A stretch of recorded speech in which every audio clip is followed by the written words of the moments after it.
this is the simplest way to make a sourdough starter. First, we're going to need a set of scales, and then we're going to need a jar with a lid that isn't tightly fitted, but one that does not let bacteria in, because sourdough does need to let the air escape so that the jar doesn't crack. We're going to need a spatula and a rubber band, which we'll come back to later. We're going to need some flour.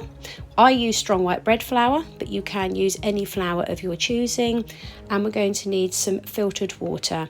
It is important that we don't use tap water, because tap water has chlorine in it, and that can affect the growth of the sourdough starter itself. So we're going to put the jar on the scales and zero the scales. And then we're going to take the flour and add in 50 grams of flour. Again, I use strong white bread flour, but you can use any flour of your choosing. And then we're going to zero the scales again, and we're going to add in our filtered water.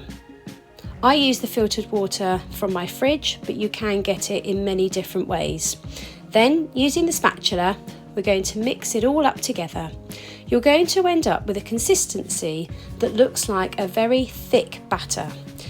Then, using the rubber band, put this around the jar, because when you're making your sourdough starter, you want it to start doubling in size. So by putting a rubber band in place means that we're able to keep an eye on how much it has grown during its time.